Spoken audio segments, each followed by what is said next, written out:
fas yi ñemewul oto doo wàcc téye fas ah yàgg naa jaar fii waaye tey de ni mu fi jaaree bokkul waaw bu taxaw naa kay ngeen dem ndànk. ay defuñ bu baax de fii kay xam nga ne kenn mënu fee def bu baax. daw bu baax yéen baaxul. yow sa bopp yaa waroon a wàcc fas yi waaye du ko fas yi ci biir ndox mi wàccal fas yi amoo tagukaay.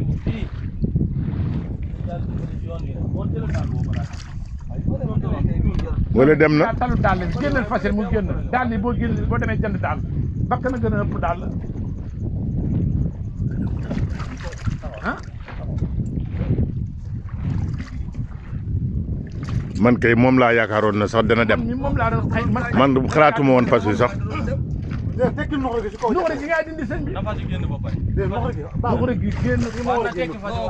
xoolal parce que ni mu tëddee la kon ni ngeen tëddee la dafa kii nañ ko ñu xàccal ak wala. dina boo jaar ci ndox te fas yi moom ndox da nga wàcc li xomat fas yi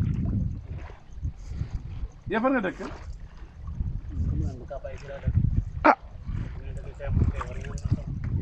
taytu xool xam ni ñun fi ne jaaxal lañ def. ñun kay yow yaa ñu jàmm ñun.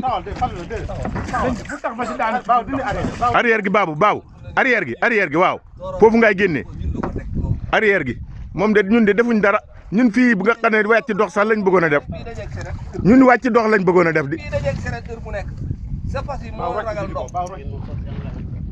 moom de dàll mi la laa xool pas dàll mi sëñ bi. baabu.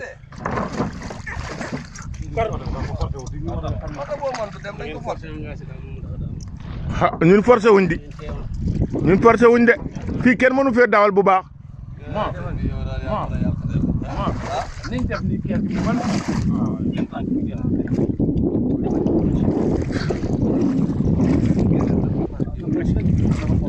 sëñ bi fii pax la moytu pax mi moytu pax moom. xaaral bu ma téye nga dàqal waaye taxawal sa waay wala nga aj parce que dana mën a jaar foofu est-ce que du mën a jaar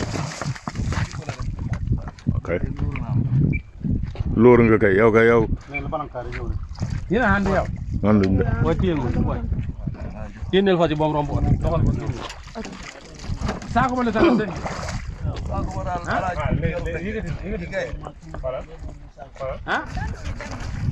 ay daal yooyu kay bakkan bi doon dem nga naan daal yow daal dama la si ne. waaw kay. waaye sartaak lépp du yow nga am chance sa bakkan bi doon dem mu naan yow kay gannaaw mucc nga rek ñun kay ñu ngi dox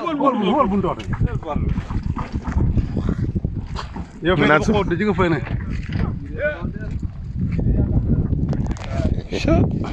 yàlla musal